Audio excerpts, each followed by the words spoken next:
Guys, मैं हूं सरसन। मैं मोहम्मद अशरफ। मैं रहमतुल्लाह। आप देख रहे हैं world real reaction YouTube channel. अगर वीडियो अच्छी लगे चैनल को लाइक शेयर और सब्सक्राइब कर दें। तो चलते हैं आज की वीडियो में।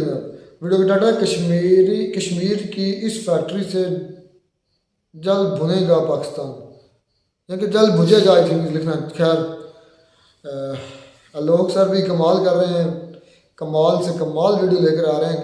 हमारे लिए तो यूं अब तो चिपका रहे हमारे सामने कि ये देखो फैक्ट्री, ये देखो कॉलेज, ये देखो यूनिवर्सिटी, ये देखो हॉस्पिटल। तो खैर ये जिसकी वीडियो उठाते हैं वो भी बड़ा कमाल आवाज़। आई थिंक खैर देखते हैं पहले वीडियो। बरनौल है पाकिस्तानियों के लिए जो कहते हैं। ये कल असल में दिखानी थी रहमतुल्लाह हमने वो हमारे कारी साहब को। वो कह रहे थे कि इंडिया के अंदर बड़ा जुल्म हो रहा है कश्मीर के अंदर। खैर वो अब तो नहीं अवेलेबल नहीं है, लेकिन कभी अवेलेबल हुआ तो हमारी माँ मस्जिद की हम बात कर रहे हैं। देखते हैं वीडियो, फिर इस पर बात करेंगे बाद में। नमस्कार दोस्तों, डीडी रेड के एक और एक्शन वीडियो में आप सभी का स्वागत है। मैं हूं आलोक। तो आज जो वीडियो लेकर आया हूं वो आवाज द वॉइस चैनल का है और इसका टाइटल है century old Rajbagh silk factory regains its pristine glory. तो राजबाग यानी कि कश्मीर। तो भाई पड़ोसियों, एक और वीडियो आप लोगों के लिए, एक और बरनौल मोमेंट आपके लिए मैंने क्रिएट किया है और ये हकीकत है भाई। ये कोई मैं फर्जीवाड़े का वीडियो लेकर नहीं आया हूं। इनके चैनल पर आप जाकर देख सकते हैं। तो सिल्क की फैक्ट्री है। तो चलिए क्या हुआ है, let's see. Established in 1937 at Srinagar's posh Rajbagh area on the banks of River Jhelum, the silk factory was Srinagar's first silk weaving center and second silk-related infrastructure, after the valley's first silk yarn reeling pleature was started at nearby Salina in 1897 under the patronage of British. After the introduction of high-tech looms and new technology at 85-year-old silk factory in Rajbagh, Srinagar, the silk production has increased 8-fold. We have spoken to some of the officials and workers here, and they have given us a remarkable journey and a story of turnaround.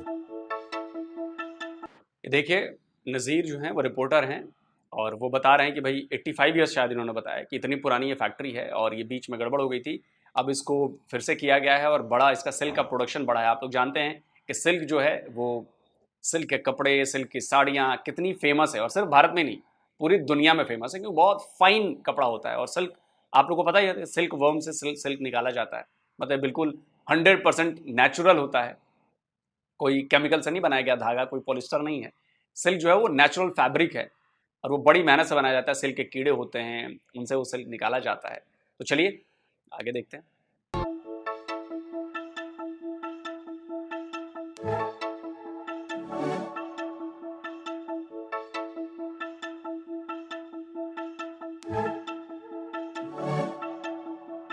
मैं इस वक्त senior supervisor हूँ government silk weaving factory में। पिछले 40 साल से मैं यहाँ काम करता हूँ। तो ये जो हमारा ये जो सिल्क है ये फ्लेचर से आता है। फ्लेचर के बाद इसमें ये रोल आता है, वहाँ से आकर हम इसको डालते हैं, तो साबुन डालते हैं, खीर गर्म पानी, निरोल सूप, तेल, और उसके बाद 1 घंटा ये रखते हैं उसमें गर्म पानी में। 1 घंटे के बाद इसका वॉशिंग होता है। वॉशिंग के बाद सूख जाते हैं। सर्दी के मौसम में 4-5 दिन लगते हैं इसको, गर्मी के मौसम में 2 दिन। तो उसके बाद ये पहले जो इसका प्रोसीजर है वाइंडिंग सेक्शन का पहला प्रोसीजर है। तो वहाँ से ये एक जाता है वेफ्ट को, एक वारब को। वेफ्ट और वारब जब मिलता है फिर कपड़ा बनेगा। यार एक बात तो माननी पड़ेगी, बड़ी खूबसूरत फैक्ट्री है यार, है ना। और इसमें अब लेटेस्ट इक्विपमेंट्स भी नज़र आ रहे हैं मुझे। तो जाहिर सी बात है कि बहुत सारे लोग यहाँ पे काम भी करते होंगे, बहुत सारे लोगों को रोज़गार मिला है भाई, कश्मीर के लोगों को रोज़गार मिला है। देख लो भाई पाकिस्तानियों, ध्यान से देखो भाई, ध्यान से देखो।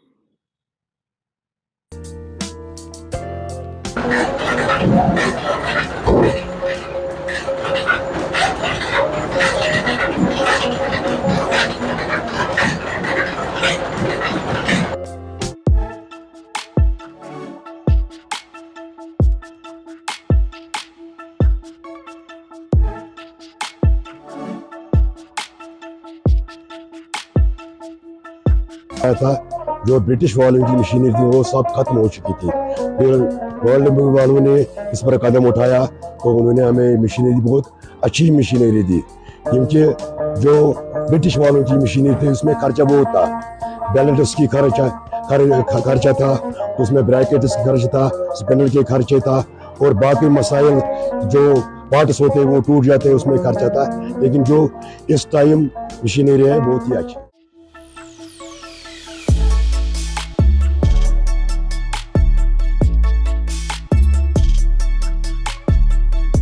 We are able to increase the production up to 1.5 lakh meters initially in a single phase, and there is possibility we can increase our production up to 4.50 lakh meters in 3 shifts annually. Before floods, we were having only 8 varieties of silk. After inaugurations from last 4-5 months, we are able to increase 16 varieties. That means in future there is possibility we can move up to 30 varieties also.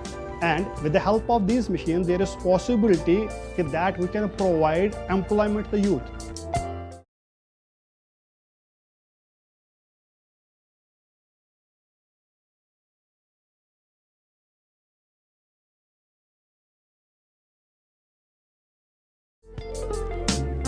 यार showroom भी बड़ा ज़बरदस्त है यार, देख रहे हो आप, बड़ा शोरूम है और कितना ज़बरदस्त शोरूम है भाई, और ये हमारे कश्मीर में है।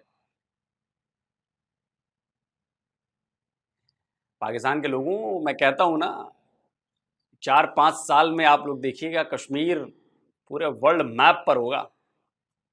बातें भूलिएगा मत मेरी, ये मैं पिछले 3 साल से कह रहा हूँ, और बहुत कुछ अब दिखने लगा है।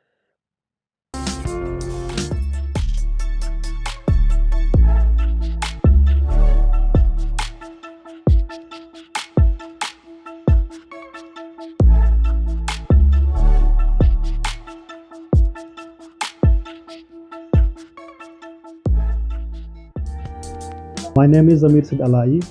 Presently, I am manager at Rajbagh Silk Factory. So far as this Rajbagh Silk Factory is concerned, जब हम इसकी बात करेंगे तो presently we are able to manufacture 35 varieties of silk. जब हम फ्लड्स की बात करेंगे, जो हमारे पास मशीन्स थी, जो हमारे पास वहाँ पर ट्विस्टिंग मशीन थी, वॉपिंग मशीन थी, वो ऑलमोस्ट सारी नॉन फंक्शनल हुई थी, जिसकी वजह से क्या हुआ था, जो हमारी कैपेसिटी प्रोडक्शन थी वो बहुत कम हुई थी, और जो वैराइटीज़ हमारे सिल्क की थी वो भी बहुत कम हुई थी। बिकॉज उसमें एक पैरामीटर होता है जो मैंने लास्ट टाइम भी आपसे डिस्कस किया था, एक ट्विस्ट होता है हमारा। जब हमारा ट्विस्ट चेंज नहीं हो पाएगा तो we are not able to manufacture different varieties of silk. तो उसके बाद एक प्रोजेक्ट आया था Jhelum Tawi flood recovery project, जो फंड किया था वर्ल्ड बैंक ने। उसमें 2 कंपोनेंट्स थे। पहला था उसमें to maintain the livelihood those who were affected in floods, वो लोग जो फ्लड्स की वजह से इफेक्ट हुए थे, उसमें जो कोकून रेयरर्स थे उनका एक पार्ट था। दूसरा जो आर्टिजन्स हमारे साथ डायरेक्टली या इनडायरेक्टली एसोसिएट थे उनका पार्ट था। तो उसके बाद उसमें एक तो हमारे पास ये बिल्डिंग, जो नई बिल्डिंग बनी है, एक तो वो आया। दूसरा जो हमारे पास नई machines, TFOs, own winding machines, hydro extractor, looms, automatic looms, PLC looms I, that was secondary part. तो उसमें अब हम देखेंगे सिल्क फैक्ट्री का जो मेन पार्ट है, इसमें क्या फ़र्क पड़ेगा, जो हमारे आर्टिजन्स है या कोकून रेयरर्स है उनको क्या फ़ायदा मिलेगा। देखिए, it is just like a supply chain management. जब हम सप्लाई चेन मैनेजमेंट की बात करेंगे, जब मेरी प्रोडक्शन इंक्रीज़ होगी, मेरी प्रोडक्शन इंक्रीज़ तब होगी जब मेरे कपड़े का मार्केट होगा। जब मेरी डिमांड बढ़ेगी तो दैट मीन्स कि मेरी प्रोडक्शन इंक्रीज़ होगी। तो जब हम इस टाइम प्रेजेंटली की बात करेंगे, अभी हमारे प्रोजेक्ट जो प्रोडक्शन है बड़ी है, it is 1.5 lakh metres annually in a single shift. That means हम 3 शिफ्ट्स में लगभग 4.5 लाख मीटर निकाल सकते हैं। एंड प्रेजेंटली जो मैंने पहले आपको बोला कि हमारे पास डिफरेंट 35 वैराइटीज़ ऑफ सिल्क की बनी है, उसमें कुछ वैराइटीज़ हमने यूज़ किया अभी, उसमें हमने ब्लेंड किया सिल्क वूल का, सिल्क कॉटन का, सिल्क हेम का। तो presently we are able to manufacture these varieties. अब हमारा क्या है, जब हमारी प्रोडक्शन बढ़ेगी तब बढ़ेगी जब हमारा मार्केट बढ़ेगा।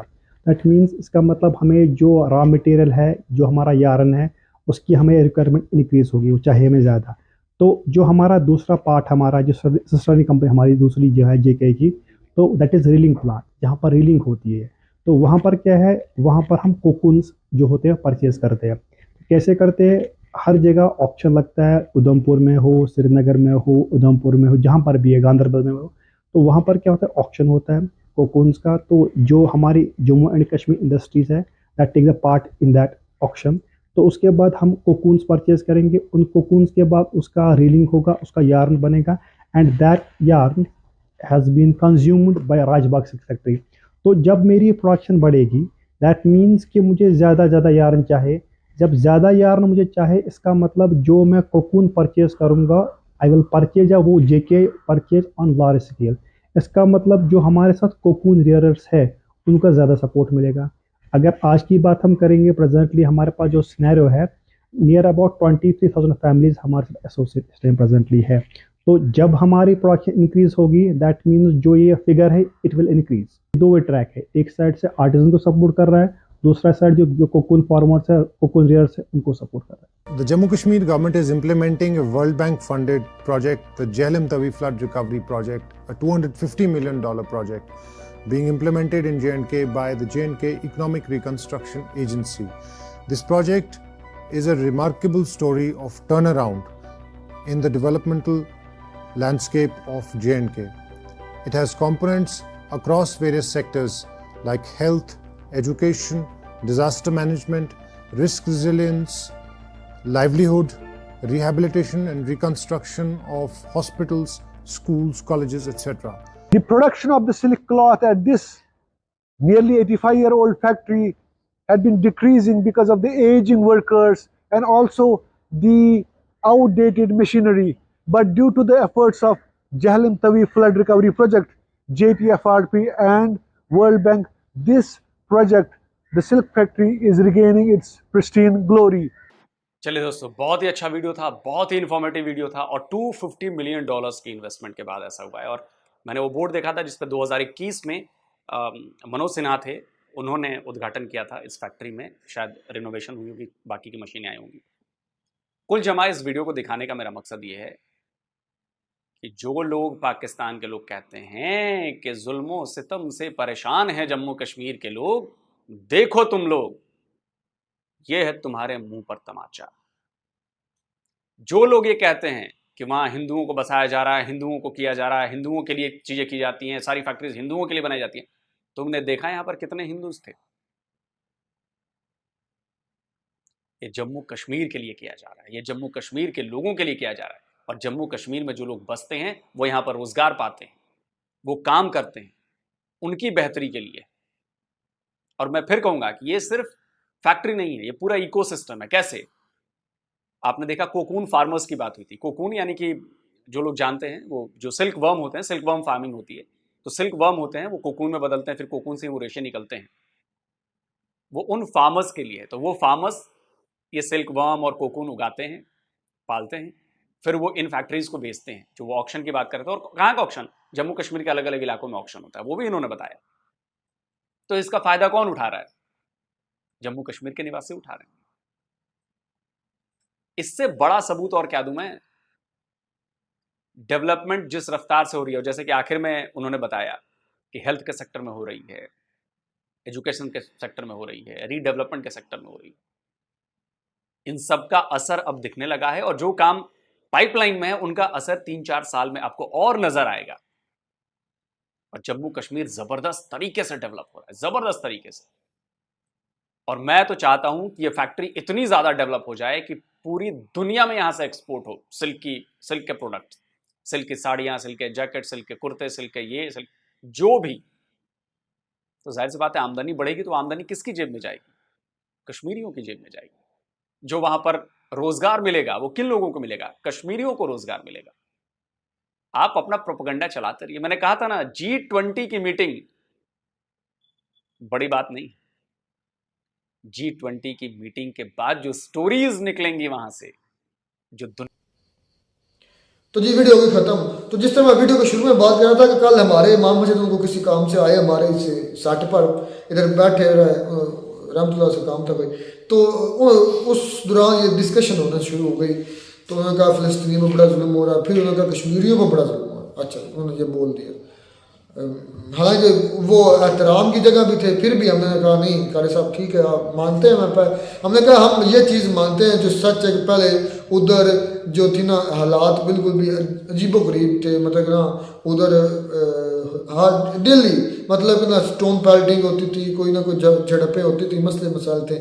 मैंने कहा कि जो हमें वीडियो मिलती है ना उससे ये दूर दूर तक भी कंसेप्ट भी नहीं पैदा होता कि इंडिया के कश्मीर के अंदर या उस एरिया में। तो भाई ये भी बात कर रहे थे कि इंडिया वालों ने ना कश्मीर में 6-7 लाख फौज, हाँ वो आज भी यही कह रहे हैं 7 लाख की हुई है। तो मुझे सुन के बड़ी हैरानी, हंसी आई थी। बड़े बुजुर्ग थे, हमें उनसे बहस करते हुए अच्छे नहीं लगते थे, मैंने फिर भी कहा था। लेकिन जो बंदा सोशल मीडिया से टच होता है, उन वीडियोस वगैरह देखता है, तो उनको आज पता है कि इंडिया में भाई क्या हो रहा है, कश्मीर में क्या हो रहा है खुसूसी तौर पर। अब ये वो इधर होते हैं असलम भाई, उन्होंने यकीन नहीं, लेकिन भाई वो यकीन भी नहीं करेंगे। ओल्ड जो है ना, हाँ उनका माइंड थोड़ा सा पीछे चलता है। मैंने नोट किया है, जितनी मर्जी सबूत है, तुम्हारी बात है तुम्हारे अंकल की, तो मैं तुम्हारी डिस्कशन हुई थी इसी टॉपिक पर, तो वो माने थे। तो भाई वो देखें, वो तो आर्मी के बंदे थे, उन्होंने कहा मानना था। वो रिटायर जो फौजी होते हैं ना, ही तो वैसे भी उनका जो माइंड होता है ना आर्मी के बाद अजीब सा हो जाता है, और स्पेशल फिर वो अपनी आर्मी के बारे में कोई भी गलत बात नहीं सुनते। मैंने उनको काफी जो है ना बताया, लेकिन वो आगे से थोड़ा सा गुस्से में आ गए, तो मैंने खामोश हो गया कि इन्होंने नहीं माना। तो मैं लेकिन ये जो फैक्ट्री है ना वो मैं मान चुका हूँ। आप मेरे शायद बेटे से भी आपको पता चल रहा होगा कि मैं जिस तरह बोल रहा हूँ मैं मान चुका हूँ, लेकिन मैं उनको मनाने क्या मान चुके हो कि भाई इंडिया हम गलत हैं, इंडिया हमसे बेहतर है भाई। यार ये इतनी बड़ी फैक्ट्री है, मैं तो कहता हूँ यहाँ पे पता नहीं कितने हजारों की तादाद में लोगों को रोजगार मिलता है, जिसकी वजह से कई खानदानों के चूल्हे जलते हैं। सिल्क फैक्ट्री, हाँ, और सिल्की कपड़ा मेरे ख्याल में ये बड़ा मशहूर है औरतों दुनिया में। के लिबास भी काफी साड़ियाँ वगैरह और कमीजें शलवारें वगैरह भी तैयार होती हैं। तो ये इसकी मेरे ख्याल में इंडिया में नहीं और बाहर में भी डिमांड होती है। बिल्कुल, ये असल में ना ये बड़ा नायाब किस्म का कपड़ा होता, क्योंकि हमारे तो इसमें भाई इधर है एक सिल्क मिल है भी, अब वो तो आई थिंक बंद हो गई है। चलती है भाई, है इन वर्किंग है, क्योंकि बहुत बड़ी मिल्स और फैक्ट्रियां बंद हुए हैं। हाँ सिल्क मिल का है, बिल्कुल है भाई, क्योंकि इधर फैसलाबाद में तो बड़ी बड़ी जो मिल्स हैं या फैक्ट्रियां हैं शट डाउन भी हुई थी, बंद हुई थी। जब कोरोना आया, कोरोना के बाद फिर ये प्राइसेस हाई मतलब बड़े, इसकी वजह से बड़ी फैक्ट्रियां और मिलें बंद भी हुई हैं। और ये हकीकत बात है कि जो हमारा फैसलाबाद है ना, उन चंद चुनिंदा शहरों में है पूरी वर्ल्ड में। मैनचेस्टर, फैसलाबाद को मैनचेस्टर बोला जाता है। मैनचेस्टर फैक्ट्रीज मिल्स वगैरह जो है ना काफी बहुत ज्यादा है, कपड़ा काफी तादाद में सनती शहर है वाकई में। इधर भी बहुत वैरायटी है, दूर से लोग आते हैं इधर काम। लेकिन ये कश्मीर के ये फैक्ट्री होने का मतलब ये है कि उधर के लोग रोजगार भी कर रहे हैं, उधर के लोगों को रोजगार भी मिल रहा है, उधर के लोग जो कारोबार भी कर रहे हैं उनको वो कह भी रहे हैं कि ये पहले फैक्ट्री बंद हो गई किसी कारण में, जो भी वजह हुई, लेकिन आज 1885 की है। 1885 की है? हाँ जी यार ये तो पहली बार यार 1985 की, मुझे लगता है 1885 की है। 85 जो वो मुझे समझ लगा 85 भी बोला, 1985 की है या 1885 की है। यार जिस दोस्त को कंफर्म हो वो बता दे, लेकिन फिर भी 1985 की भी बड़ी पुरानी है, पुरानी है यार। 15 साल वो का ले, 25 23 अच्छा, इससे पाकिस्तान में वो क्या जलन होती है? वो को नहीं जलन होती, वो कह रहे हैं यार हमारी टून बदल चुकी है। मेरी भी इसी तरह टून थी जिस तरह वो कारी साहब की थी, रहमतुल्लाह की भी टून यही थी भाई। देखें शुरू में जब हम वीडियोस नहीं देखते थे, सोशल मीडिया से टच नहीं थे, हमें नहीं पता था कि भाई, हम भी यही सब समझते थे कि भाई जैसे वो 6-7 लाख फौज इंडिया ने कश्मीर में डिप्लॉय की हुई, वहां पे जुल्मों सितम होता है, दिन रात होता है। तो अब जैसे जैसे वीडियोस देखते हैं, वहाँ की जो व्लॉगर हैं वो बताते हैं वीडियोस में, तो समझ आती है कि भाई नहीं, किसी वक्त था कश्मीर में ये सारे काम होते थे, दंगे फसाद या जो भी होते थे, झड़पें वगैरह, लेकिन अब नहीं। अब उन्होंने उनका सिनेरियो बिल्कुल बदल दिया है, वहां पे डेवलपमेंट उन्होंने दी है लोगों को और रोजगार दिया है, और ये सामने हमारे इस्लाम ये वगैरह जो बातें आज अपने सामने उनको एक्सेप्ट कर लेना मर्दानगी है।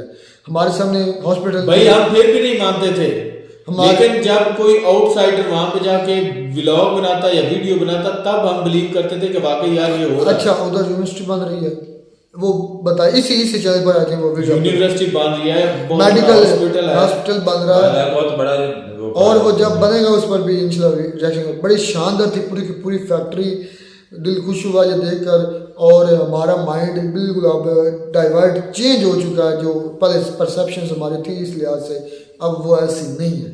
अब हम अप्रिशिएट करते हैं, थैंक्स बोलते हैं लोग सर का भी और उन भाइयों का भी जो ये वीडियो में भेजते भी हैं और लोग सर पर रिएक्शन करते हैं। अगर कोई समझदार अक्लमंद हुआ तो उसके लिए इशारे काफ़ी। मिलते हैं नई वीडियो में, तब तक दीजिए इजाज़त।